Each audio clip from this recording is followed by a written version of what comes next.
Please help me welcome Dr. Kaufman, my mentor, my PhD supervisor, one of the PhD supervisors, and comrade. Thank you. Thank you. Good.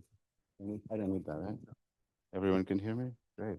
Thank you so much for the introduction. Thank you so much for the invitation, for having me here. It's great that I go back even further with one person here. Your very own Tagalog instructor, Professor Savelio, paved the way for me to come here from the University of the Philippines. Yes. Great. So I'm going to talk about, as the title says, challenges in urban language revitalization, present a bit about what our organization does in New York City.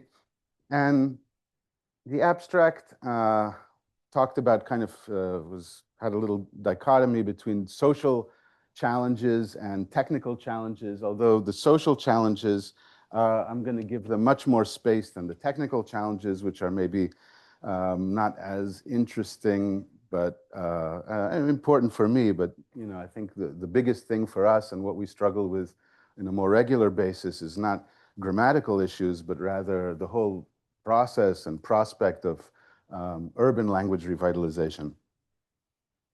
So just as a background, it's kind of still an odd and new thing to even try to undertake language revitalization in urban centers, although we know for a long time now that urban centers are really critical areas for indigenous and endangered languages. So if we look just at the US, more than 70% of Native Americans live in a metropolitan area, according to the 2010 census, compared to just 45% in 1970 and 8% in 1940.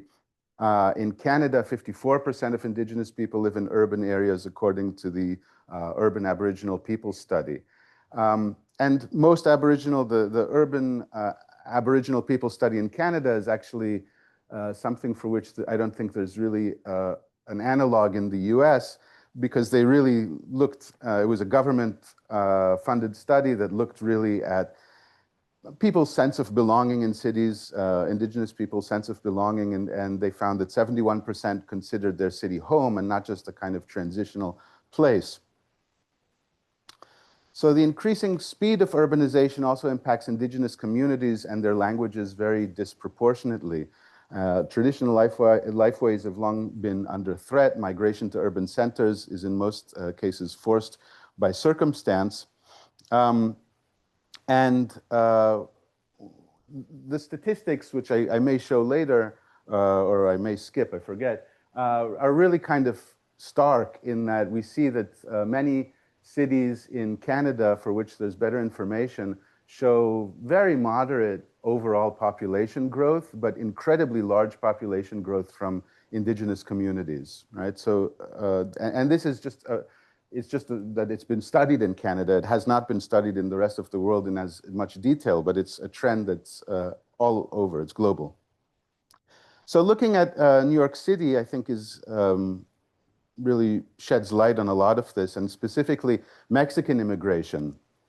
So we could look at the map of indigenous languages of Mexico, more or less, and this shows you the entire country, and every dot represents a different, not just a language, but kind of a pretty distinct dialect, if not a full language of indigenous languages. And as you see, the vast majority of linguistic diversity in Mexico is there in the southeast kind of corner there, and much less diversity in the northern areas. If we look at different kinds of statistics from the various Mexican state agencies, we find that this is also the area, maybe not surprisingly, that struggles the most economically in terms of, so in this map specifically, we find this is basically income, a map of average income across Mexico, this area having the lowest income and the brighter areas having the higher income. So it correlates almost exactly with the areas of the highest linguistic diversity. Another map showing the Human Development Index, which is a mix of average lifespan, educational attainment, and other one or two other factors, and you see exactly the same thing. So what they call the Human Development Index is the lowest in exactly that area that is the most linguistically diverse. And the population density this is the map of population density. This is the capital region, and you see the result of massive migration to cities has created a big imbalance in the population density, as you'd expect. All right, so when we look now at communities that have migrated to New York City, one of whom is the Mixtec or Mixteco-speaking population that comes from this area. This area is no longer than the distance between Manhattan and the tip of Long Island. And you see it's kind of smack in the center of this area of the highest diversity. In that area itself, right, this was traditionally thought of as a single language. It was called in Spanish Mixteco, which is a name given to it by the Aztecs. Within there, you have this really complex dialect situation that was described in Josserand's dissertation. And really now it's considered to be not just a single language, but a small family, maybe like on the same kind of scale as the Romance family, right? So these are really languages that from area to area, there is very little mutual intelligibility. So what's the result of that problem specifically is that a place like New York that has, over the last 20, 30 years, has had to deal with using these languages in places like hospitals and courts, never came to terms with the linguistic reality. So this was a friend of ours, Maximilio Bazan, who has since moved back to his hometown in Mexico, but he was in charge of doing all of the court interpretation for everything called Mixteco. And so that's like having one person that would be in charge of translating Spanish, Italian, French, Portuguese, and Romanian, but only really spoke Spanish or Italian, right? Why has the migration, so there's been massive migration from this particular area, right?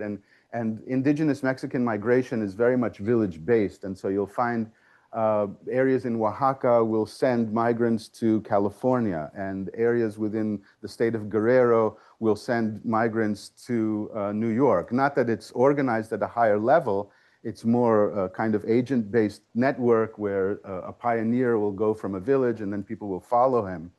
But why are people migrating in such large numbers? First of all, well, the land has really sustained the people for thousands of years. These were a population of corn farmers and vegetable farmers over thousands of years, and suddenly the land is no longer producing what it was due to climate change, due also probably to not great advice on the part of agricultural kind of advisement by, who is the organization that usually does that, the US.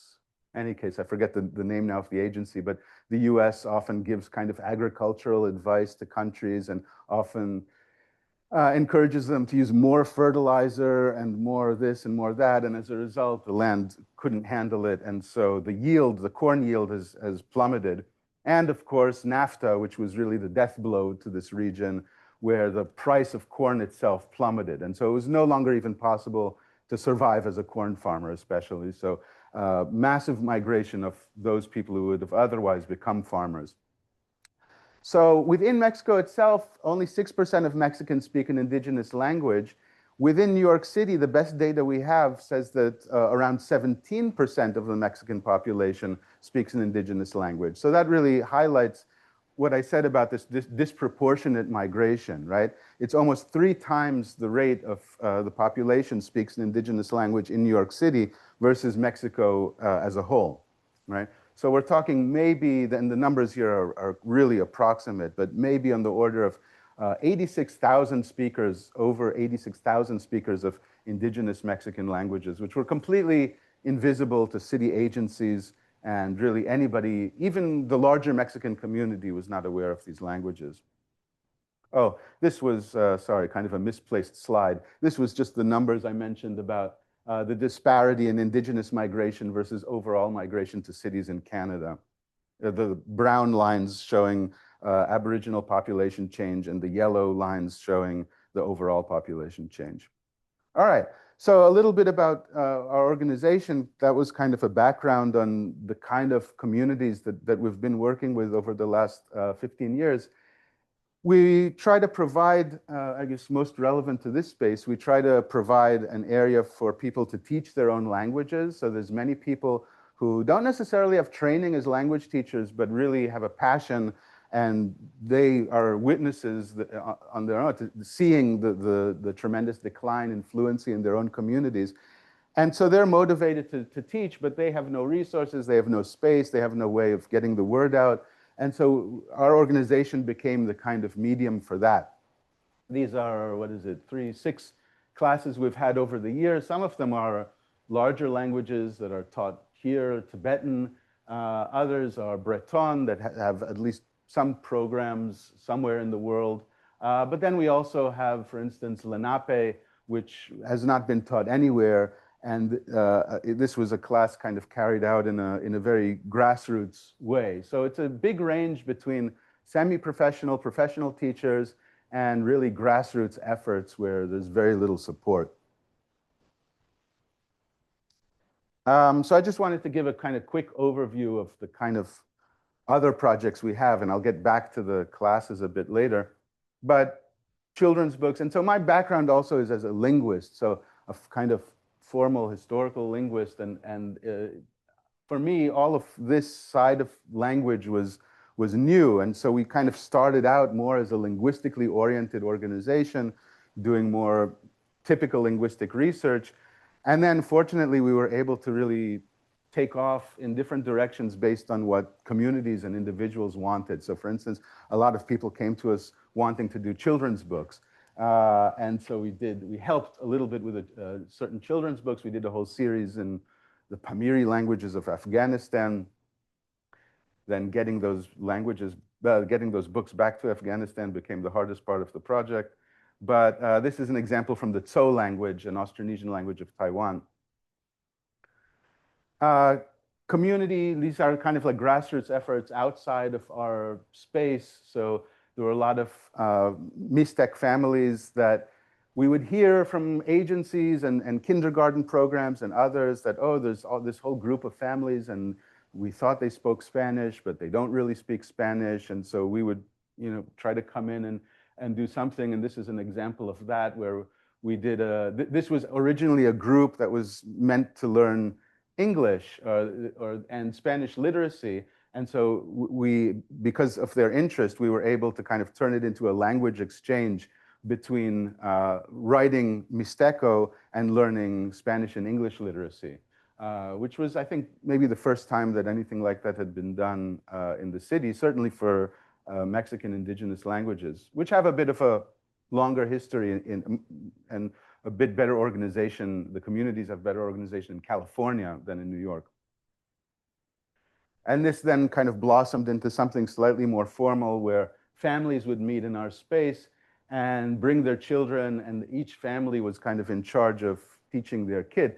A real obstacle in this type of situation, not an obstacle, I should say, but something that makes it harder, but certainly more interesting, is that there is no elevated standard or no dialect that people identify with other than their village dialect. So this is a group of Mixteco-speaking families, but each family comes from a different village, and the differences in speech can be really significant, and no family really wants their kid to learn the other person's variety.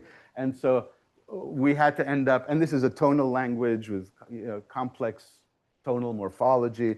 So in the end, we almost have to create separate materials for each family, right? With their tones and their phonological innovations and all of that. So this was a kind of fascinating experiment, because it's certainly not the kind of thing that you would find in a typical classroom where you're making the materials on the fly and in order to suit every single student. Karaoke, I won't bother you with the actual video, but we've been making different trying to be a little innovative for communities that don't have a lot of resources. This is a Garifuna karaoke video that, if you want, you can find on our website.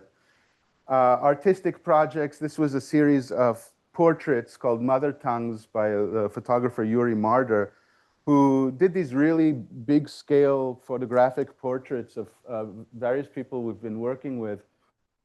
And we were able to kind of package this as a exhibit and take it to various places within the city.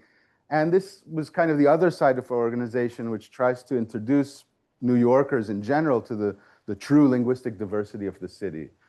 Because there's always this idea that New York is diverse, but you ask anybody on the street, what do you mean about languages and diversity? And they say, oh, there's Russian and Chinese and Spanish. But of course, every small town in America has the languages people think of. So we wanted to really show what linguistic diversity means in the context of New York City, at the same time that we were really coming up with a more accurate number. I'll keep moving because otherwise I'll probably run out of time. Various events and things like that, again, on the public front. Anybody recognize that person? It's a bad, dark picture, but that's your very own Ben Abel from the library. He's in charge of all of the purchases and organization of the Indonesian and holdings in the library. And he happens to be a speaker of a language called Ngaju Dayak. He comes from the interior of Kalimantan. I was fortunate enough to do a field methods class with him when I was here as a student. And that was a rare example of when we actually bring somebody from outside the city to do a kind of presentation. But we had these kind of odd presentations called Unheard Of, where we tried to do, again, far beyond my training, at least as a linguist, try to really introduce these languages and cultures to a wider audience in a way that's still kind of true to the language. So for instance, projecting the language and the translation. So not just the kind of the music of a culture, but really trying to get them into some of the nooks and crannies of the language. All right, language tours and the famous or not so famous language map. Most people in New York City who have heard of us know us just for this map, which started out as a single element within this larger atlas called Nonstop Metropolis, which was a kind of various cultural maps, put together, all kinds of odd things. And we were put in charge of linguistic diversity just in Queens, and that expanded into a full city map, and then that expanded into a digital map, which I all encourage you to look at. It's called language map. The URL is languagemap.nyc.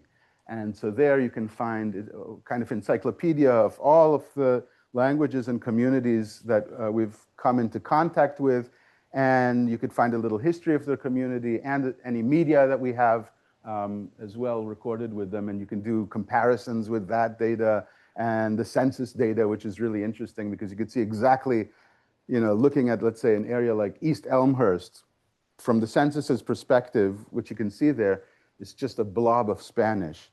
And then you see on our map exactly what that is. It's really a ton of indigenous Mexican, Guatemalan languages that's simply represented as this flattened Spanish area as far as the census is concerned. Just a word about how we get all of this diversity and how it patterns out on the map, even though it's not the main point of my talk today. You have actually these really interesting succession patterns that nobody's really studied very well, where you go back 100 years or even 150 years in some cases, and you find, let's say, large communities of Ashkenazis speaking Yiddish, or large African-American neighborhoods, large neighborhoods that came from the earlier wave of the Bengali waves of migration speaking Bangla and Urdu. And then from there, more recent migrations have kind of followed them and actually greatly diversified those areas linguistically, but actually still maintaining this regional composure. So from the Bengalis, you then get a Nepali and then a general Himalayan neighborhood. And from the Ashkenazi population that came over 100 years ago, then you get Soviet Jews and then Russians and then the whole area that contains languages, the Turkic languages and the Central Asian languages. And so it's still very much, the patterns were kind of already set 100 years ago, but each of these areas just blossomed linguistically based on the linguistic diversity of their homelands. Okay. This may be not as interesting, but we have kind of the, if you are interested in official policy within New York has 10 designated citywide languages, as you see here. And it's been that way for quite a while, although I think there's some room to modify it. But what the census misses are these 10 very large invisible languages among hundreds of smaller languages. But these are languages spoken by tens of thousands of people in the city, and were completely invisible to agencies and others. So Fulfulde, Mande, and Wolof, these are West African languages, Twi, Garifuna, Mixtec. So West African languages and indigenous Mexican languages, and varieties of Chinese like Fujianese as well. Okay, let me speed up a little bit. So there was always this temptation to kind of celebrate diversity, of course, and whenever, on the rare occasions, people talked about how many languages there are in New York City, it was always in a celebratory kind of style. But really, it's not really, there's a dark side to this diversity, let's put it that way. So behind the migration, right, it's not that people are migrating for fun or even necessarily just to find something a little better. A lot of their migration is really forced in one way or another. And the lives that people lead in New York City from these communities, especially the Mexican communities and the Guatemalan communities, is really precarious.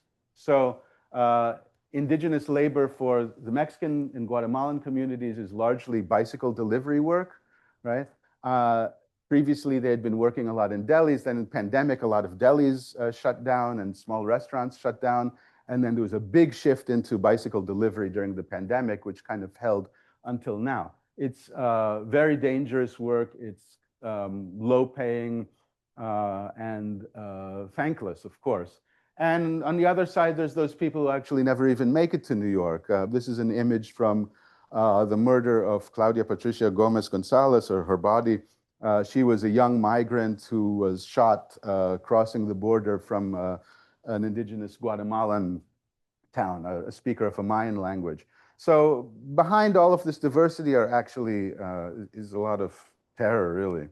And this is only getting worse, right? Now, in fact, I made a similar slide, it must have been 10 years ago, when there was another raid that was looming. And now in exactly the same position today, when there's an even bigger raid looming over New York City that will separate probably hundreds, if not thousands, of indigenous families. And this is actually a pattern. I won't belabor this, even though now the university has a deal, right? So we're safe here. But I won't belabor it, but the leader of the current administration, whose name I shall not mention, has actually been targeting indigenous people for a very long time. This is an ad that was taken out by him in the 1980s, basically besieging the Mohawk, the St. Regis Mohawk Indian tribe, painting them as drug dealers and criminals, and for that reason to kind of gather support against their proposed casino. Turns out, of course, he had a stake in the rival casino, and it was all about that. Yeah. So a bit more about the pandemic, since I already mentioned it. This was a picture taken just at the maybe like a week before the pandemic began. What was that, 2018? End of 2018, was it? No, this was the end of 2019, yeah. So just before, like, this was exactly the point where there were rumors going around. We weren't sure what to do. But this was independent of that. We had a gathering here to, for the first time, train interpreters in indigenous languages. So I mentioned our friend Maximiliano. He was just kind of thrown into the courtroom without any training whatsoever and asked to interpret languages that he basically wasn't fluent in, even though they were called Mixteco.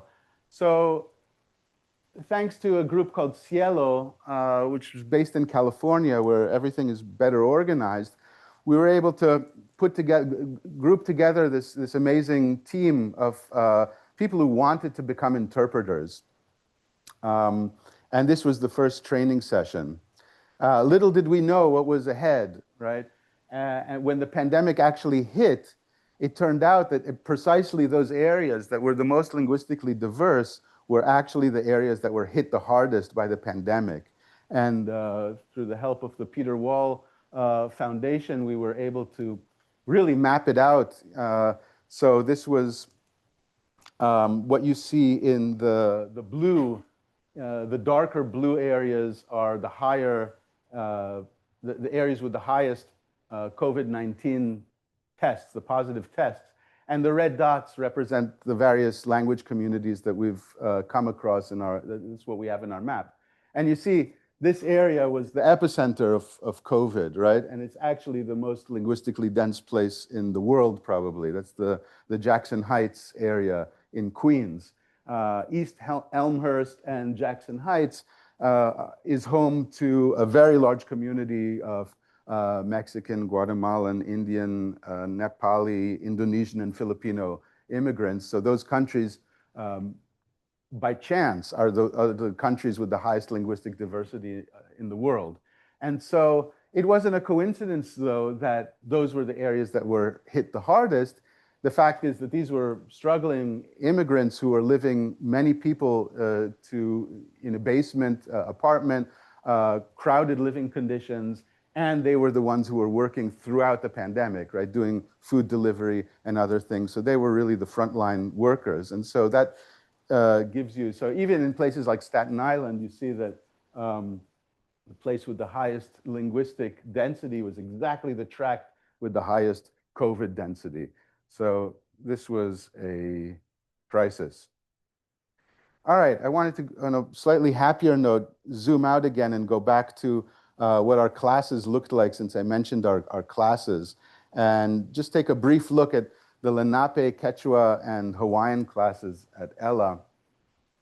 Lenape, which I said was kind of the unique, we were able to uniquely host this amazing teacher, Karen Moscow Hunter, who came all the way, traveling around 5 hours from Ontario in Canada, once a month with her mother, her husband, her dog, other relatives who could fit in the van, to teach one day in our space and then one day across the river in the Ramapo area for another group. And Lenape, this is the original Lenape territory, kind of roughly giving you the dialect areas. The dark green, the middle green, and the light green were 3 dialect areas. These are historical pictures of the Lenape from the early 20th century. And this is the group from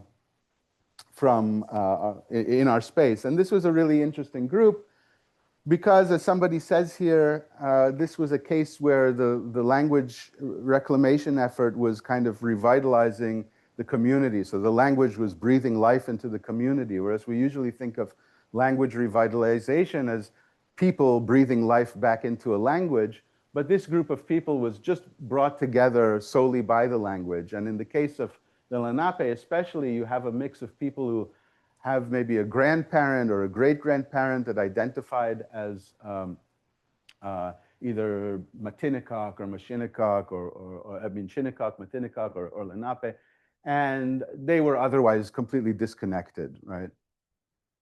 Okay. So what does that kind of suggest in this case, where you have a language that's actually responsible for creating a community all on its own? First of all, the resources may be insufficient for a full revitalization program, which felt like the case, at least at the time. And the focus was really on how language activities can rebuild a language community. And this, over the last decade or two, now has a term of its own called language reclamation. And reclamation really is this process of, what goals do you set? What is the purpose of these activities? How does the language and the community really interact? What does it all mean? Another very different, but also indigenous group of the Americas, but a community with a very different profile in New York City is the Quechua and Quichua speaking people who come from South America, namely Ecuador, Peru, and Bolivia. And here, even though this is, I think, the largest or second largest indigenous language of the Americas, maybe with a population roughly of 8 to 10 million. And so in one sense, it's has a gigantic number of speakers, but in another sense, it still very much has the profile of an endangered language where people are rapidly shifting. And these classes were divided kind of roughly by dialect. So we had a teacher from Ecuador teaching Quichua, and we had a teacher from Peru teaching Quechua. And this was very much a collaboration between kind of a grassroots effort. This elderly woman, Elva Ambia, who was an L1 speaker, she grew up with the language, but never had any experience teaching it, and kind of collaborating with people who were much less familiar with the language, but had some background in pedagogy and really wanted to kind of create lessons out of her knowledge. These were questions. I won't play with the answers. I'll sum them up kind of, I was interested in the aspects of this kind of diaspora classroom in terms of the motivation of the students, the challenges, the spaces, and maybe most interestingly, like, are there issues? Are there kind of cultural issues with teaching a language like Quechua outside of its kind of natural territory? And this is, I think, one of the challenges with many indigenous languages is that there is this idea that there's a special relationship between the language and the land, which of course is based in obvious reality, but can it become an obstacle for a rapidly urbanizing world where speakers now, if the language is to survive, it might have to survive also in cities? I'm gonna move a little quicker because I wanted to get to language ideology before I talk a little bit about grammar. That was one aspect of what we can call language ideology. Language ideology is like everything we think about language, kind of, right? It's how we relate to language, the attitudes we hold towards different languages, to our own language, its value, its proper domains, its prestige, its significance. And we did a pretty big study with all of the indigenous groups of the Americas that we work with, and as well the Himalayan groups, about language ideology. And this was actually funded by the New York City Department of Health and Mental Hygiene.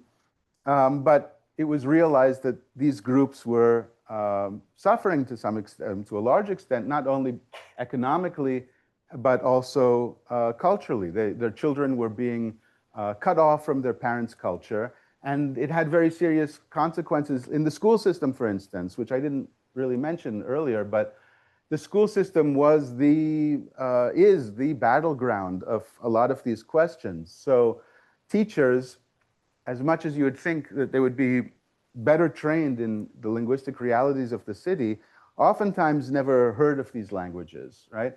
And as much as you would think they would, encourage parents to speak to their kids in their native language, oftentimes are still parroting the same kind of advice that was given since the 50s, right? Where, no, you have to speak English to your kids, even though you might not speak it fluently, you have to try to speak English to your kids at home. Or in a slightly more enlightened, just a modicum more enlightened way, all right, just speak Spanish to your kids at home. The result of this kind of bad policy is that the children, when they came to school, were often left behind, or they were left back because the teachers assumed with their Spanish names and their countries of origin that they were fluent Spanish speakers. They didn't speak Spanish fluently in the Spanish group, so they were assumed to have some kind of learning difficulty, and then they were either left back or put in a different track, or maybe in more extreme cases, even sent to other schools, right? And all because of a linguistic misunderstanding, right? So this has a really serious effect. I mean, the connection, you would think it's a kind of a bit far for why would the Department of Health and Mental Hygiene have interest in any of this, but there's a very strong connection, especially when it comes to the schools. So I wanted to just kind of try and I'll squeeze it in maybe 10 minutes to kind of give an overview in people's own words about their own language ideologies towards their indigenous languages. And what we found was, of course, as we could have expected, a lot of people had direct experiences with linguistic discrimination. So this is a quote from a MAM speaker from Guatemala saying, yeah, when I arrived, she's talking about a brother-in-law. And this turned out to be a regular pattern. There was always a brother-in-law or a husband or an uncle or somebody living in the same house that acted as the self-appointed language police. And anytime he caught the newer migrant, even more so if it happened to be a woman, speaking the indigenous language, say, hey, we're in New York now, you're not in Guatemala, right? Speak Spanish, right? Not even English, but speak Spanish, right?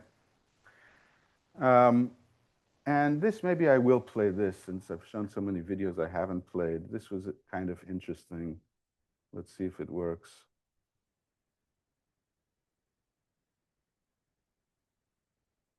Does it work? Actually, I'm not even sure if there's sound. Oh, no.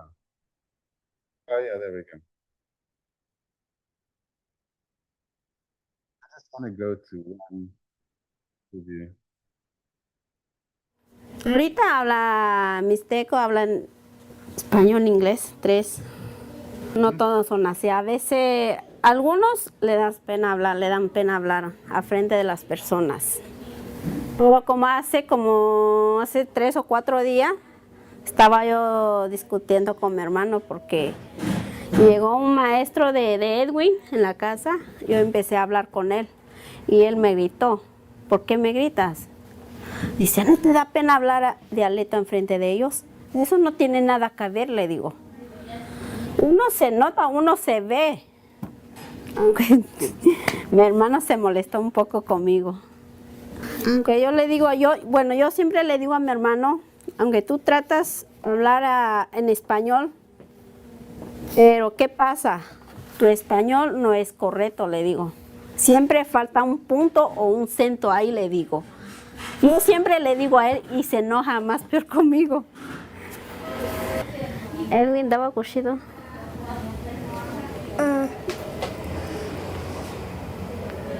¿No te da pena? ¿Qué habla? No sé.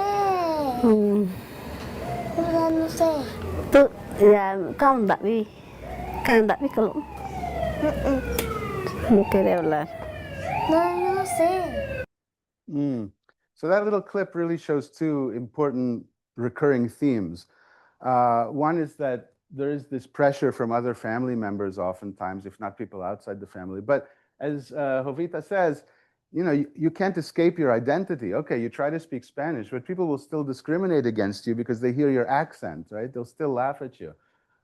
So that's an important thing. The other important thing is we found family after family, not, you know, kind of unrelated, who said, yeah, my kids understand the language, right? And it's, oh, yeah, they understand.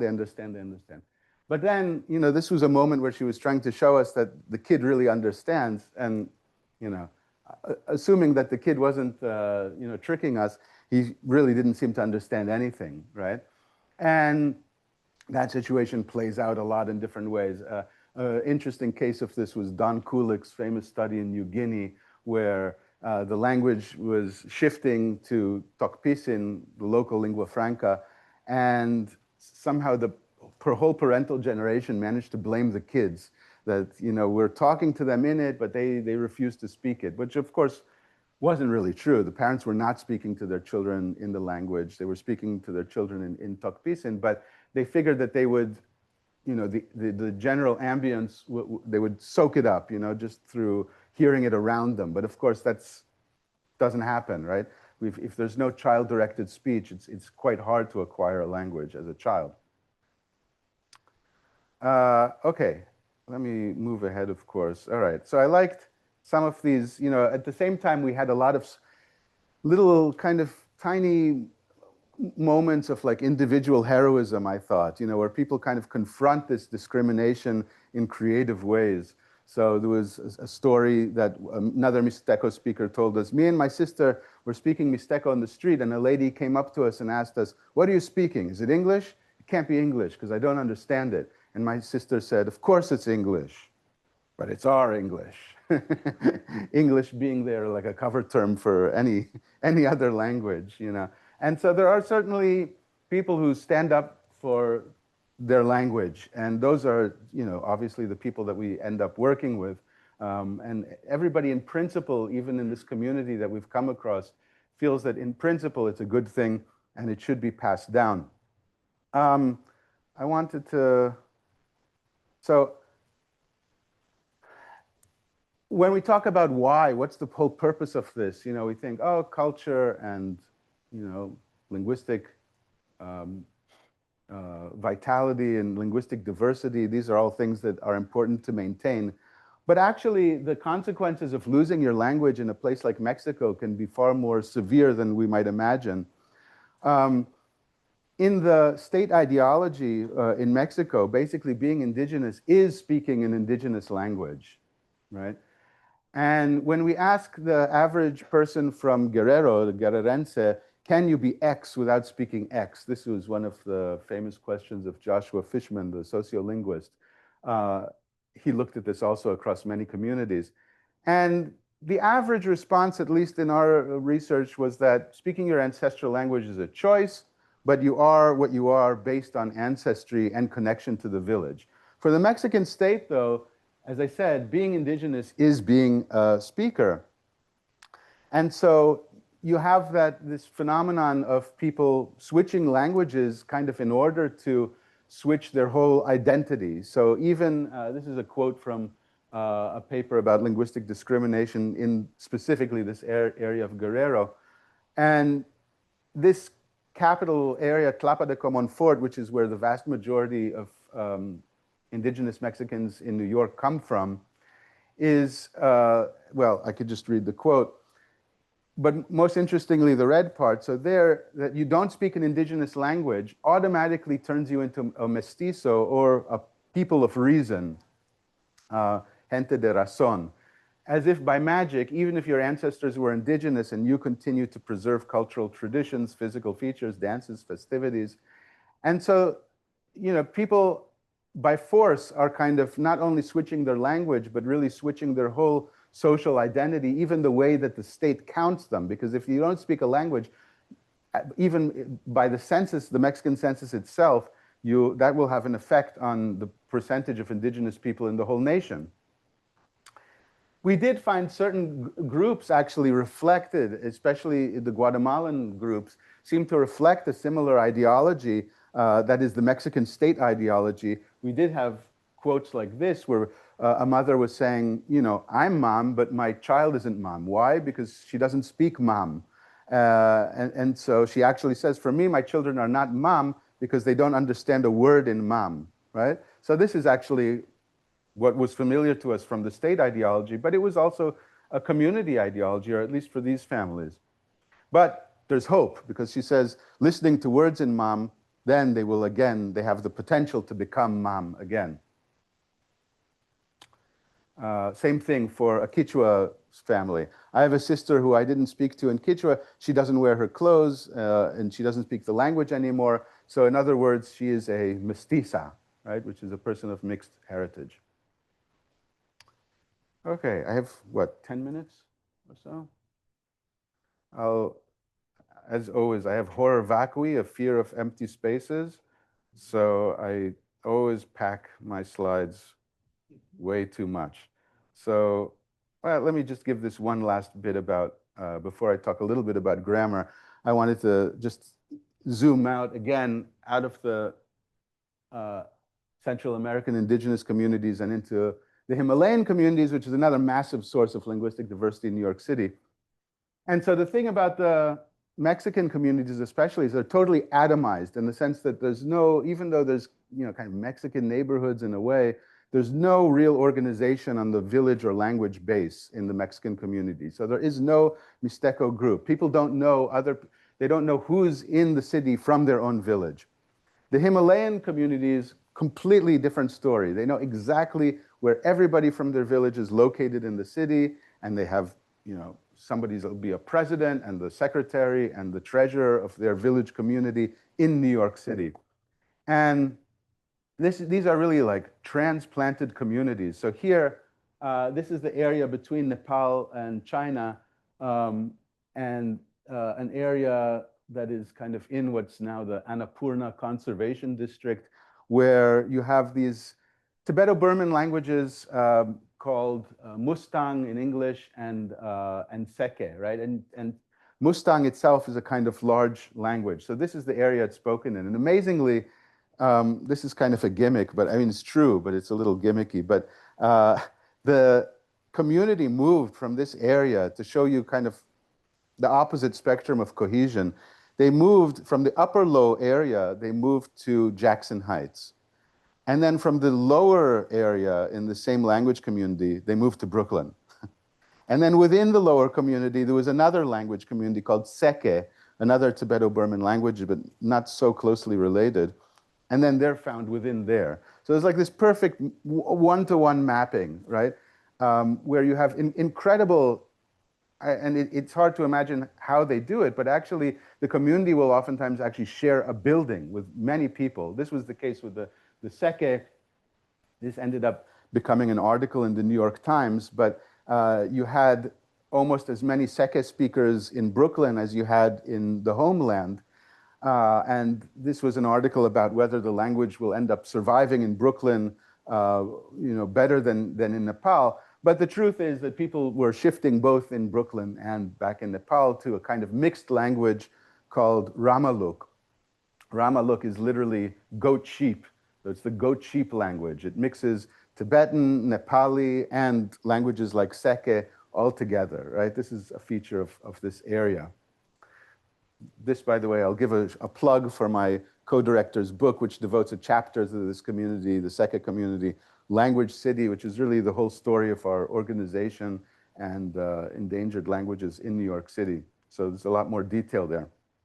But just to give you an idea of this kind of hyper-organization I'm talking about, if you look in this one storefront in Jackson Heights, you might just like walk by it and think it's nothing special, but actually all of these various signs here are community organizations from endangered language communities, right? They're not, they don't see themselves, that's not the reason they have the community, but their languages are all endangered. So first of all, you have Tibetan signage. There's, by the way, in linguistics now a whole field of study devoted to this called language landscapes. So just kind of looking at how language is used and distributed in the city.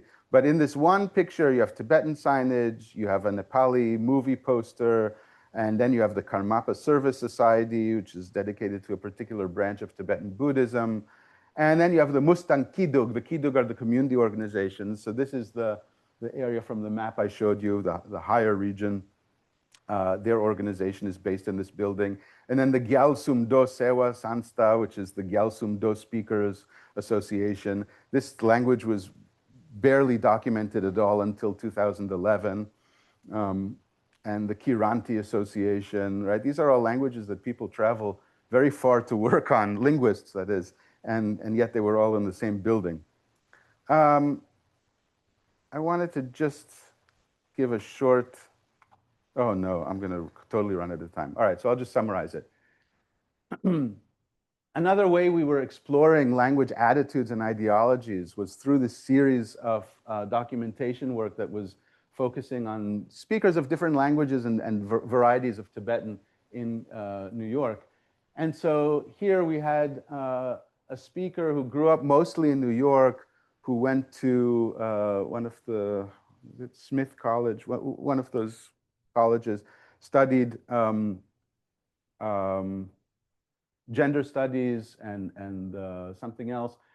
And so she's like a very, modern, very New York kind of person. At the same time, she was still maintaining Tibetan, and she gave a full interview in Tibetan, but with a bit of this Ramaluk kind of style. And we realized that and all of our stuff is more or less public. I mean, the stuff that we can be public is public. So we could actually look at all of the comments in the YouTube section, right, as some kind of gauge of how people are judging different types of speaking, styles of speaking.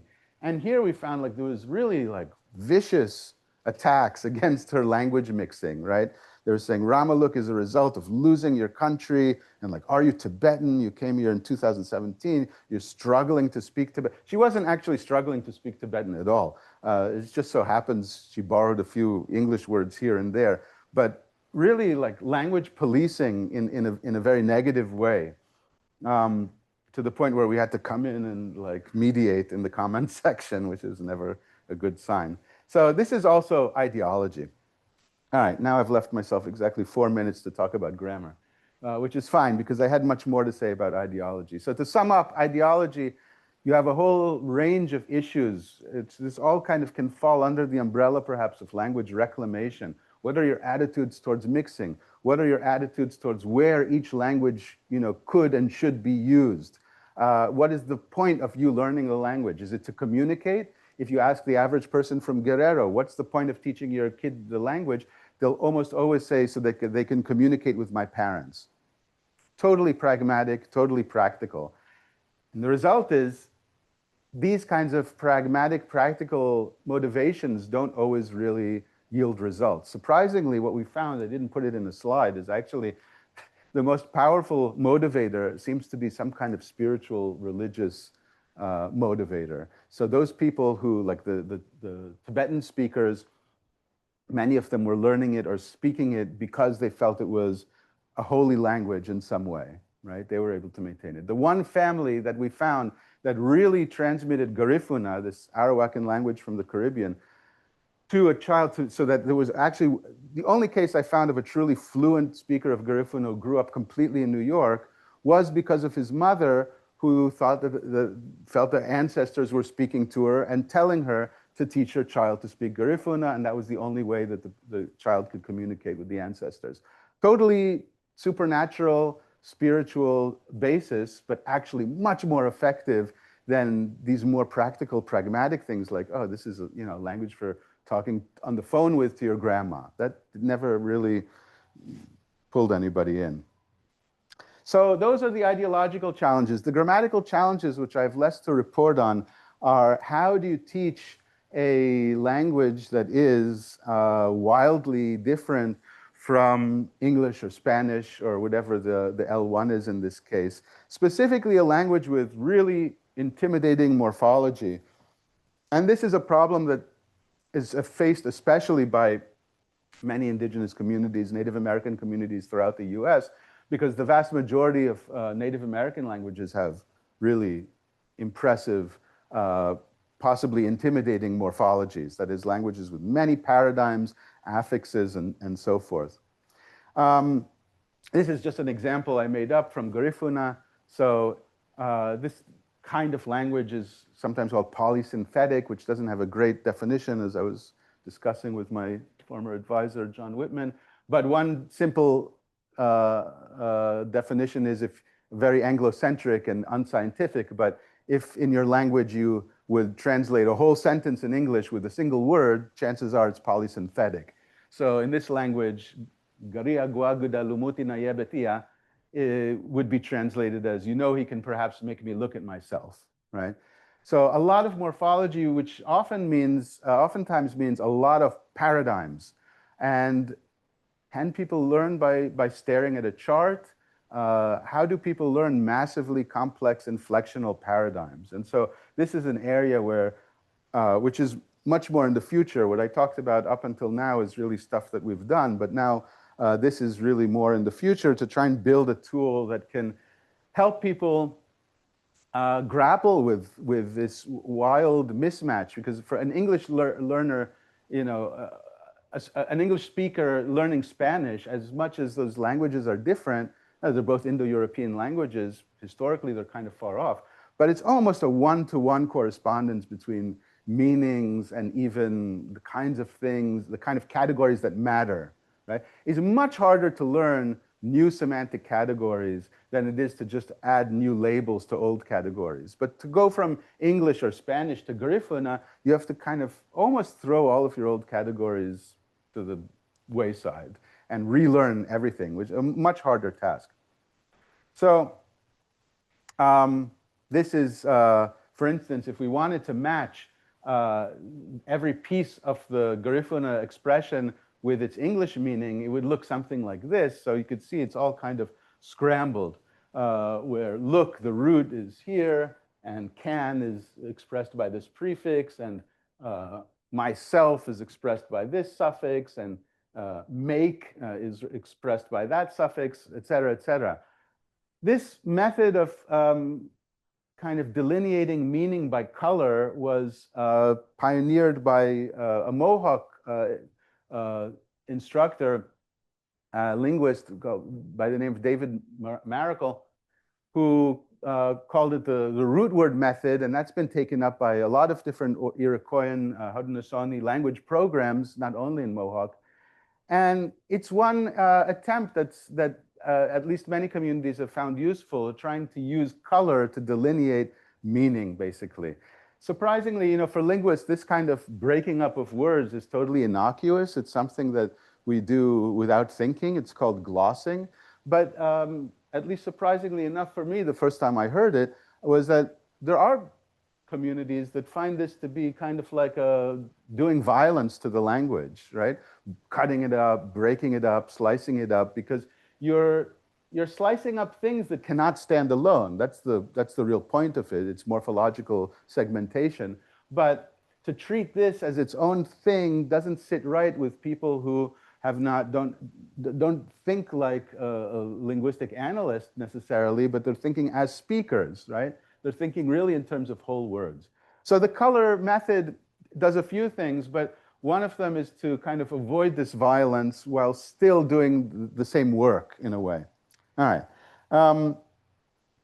This is, I borrowed this from, just to give an example of the difficulties a learner of, say, a Haudenosaunee language would face. This is from the Seneca Immersion Group, and this shows just one set of paradigms for subjects, right? So you have the red person markers, and then you have the purple person markers, which combine an actor in red and the person that's being acted upon in blue. And so this becomes, you know, quite abstract, but maybe manageable, right, graphically. And so this, which I now have no time to speak about, is this tool that we've been developing for linguistic analysis, but which I actually hope can be used for these cases. So it kind of takes something that a linguist would use to analyze a language and does automatically the coloring, so turning it into something that a learner could actually make use of to say, all right, you know, what is this doing? Why is this here? It's marking the tense. This is marking the person. And it does it with any root you give it, because it's a kind of generative machine. It has a theory, you give it a root, you give it features, it applies the colors. And so there is some kind of, it's an actual application of a morphological theory to something practical, which is something I never thought might be possible, but there's our attempt. All right, I think I'm over time, sorry. Yeah, thank you for your time. Sorry to talk so fast. Thank you very much, Dan. Lots of things that we can keep thinking about. Do we have any questions for Dan, either here in the room or online on Zoom? Just checking the Zoom chat here. Yes. Hi, thanks for this talk. And I'm just wondering, this might be a broad point, but so in dealing with these things, ideally we would like our efforts to preserve the language maybe itself a kind of as an abstract thing would hopefully would align with actual interests in the well-being of that community. But like, have you, so like, what are there cases where they don't necessarily align, or I'm just, maybe these are things beyond the control of just the linguistic portion. Maybe it's more social and economic, but how to navigate, do you have any examples or navigate situations where the community, there's just so much linguistic insecurity that first of all, it's hard for even from the outsider's perspective to like tell them what to do, or second of all, like even if it's the work is very crucial, like how to then try to navigate, like maybe work with other social or things like that to improve the situation in the first place, so that they wouldn't have this ongoing linguistic insecurity that will yeah, that's already occurring. Yeah, thank you. That's a really important question. Yeah, to be clear, we have not ever tried to kind of convert people or change people's, to push their own language on them. We work with kind of a self-selective group of these people interested in their language and passing on their language. But very much, especially in the world of health and education, there's a very close link between these language issues I discussed and people's healthcare, the treatment they receive when they meet with doctors and in the hospitals, which is really even bad if you speak Spanish. So you can only imagine for these other languages. And in the education system, I mentioned also these really dangerous effects of this kind of mix-up on the part of the schools. But a lot of this is, if one was to really take seriously this idea that the languages were really going to survive in the city, and maybe this was almost going to be like a Noah's Ark for many languages that might not survive elsewhere, then there perhaps is some kind of ideological engineering that has to take place, because groups come without even the notion. It would never occur to them that they could pass on their language in the city. And it's not because they don't want to necessarily, it's just they imagine that's impossible, that would be crazy, that their children have to become, it's kind of like pure Americans, right? So that ideology might be there, but it's not really coming from them volitionally. It's coming from them kind of like as a last resort, as a means of survival, right? But we compare communities like the so-called, the model minority communities in New York City. There you have the flourishing language transmission, right? In the Mandarin, in Russian, Korean, French now more recently. There you have, without a question, you have immersion programs, you have schools dedicated to it, you have families who impose their own language policies within the home. No question, that's fine. So, people, immigrants from all over are always thinking, how to get ahead and what should they be doing with their kids.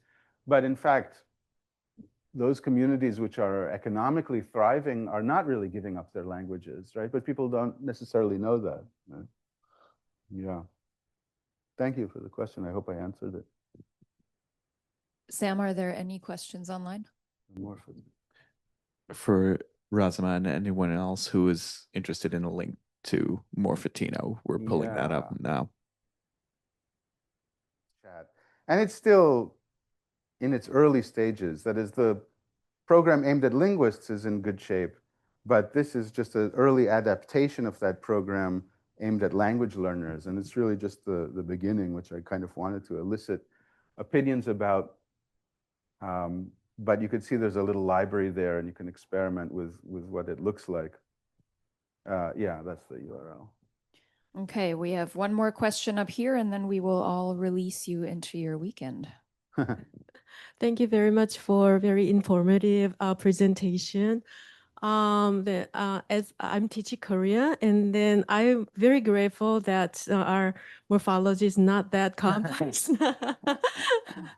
And also, I think that like that kind of a tool, do you think that the future of like the indigenous languages survival will be like sustainable using the AI? Yeah, I didn't want to touch on that question, but I'm glad you brought it up, right? I mean, the reason I talked a little bit about this in another talk yesterday, but one of the motivations for this kind of secondary is that in AI, you really don't know who you're talking to. And there's, I think, an even bigger danger with indigenous languages because as I kind of showed earlier with the different families, every family spoke a different variety. And it was very important to each family that they want to teach their kids exactly that variety, not their neighbor's variety, not the town down the road. And AI by design is making a soup out of everything that you put inside. And it's impossible to disentangle the data that's inside the training, right? And so in one sense, it has the power to create a fluent speaker out of things that you wouldn't imagine could produce a fluent speaker because it's really, it's obviously an amazing pattern recognition system. In the other way, though, it's doing something dangerous, which is kind of really flattening out the identity, right? In the same way that even in English, it's a kind of very boring, bland, generic voice that we get from ChatGPT in English, right? And that defeats the purpose, I think, in a lot of indigenous language revitalization.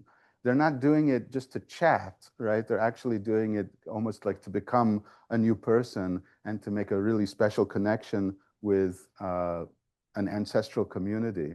So to do that through ChatGPT feels a little weird, although there are indigenous technologists who are, I forget the name now, but one prominent one who has embraced it because he feels that there's no choice. Either we take advantage of it now, that's his words, or it will take advantage of us later.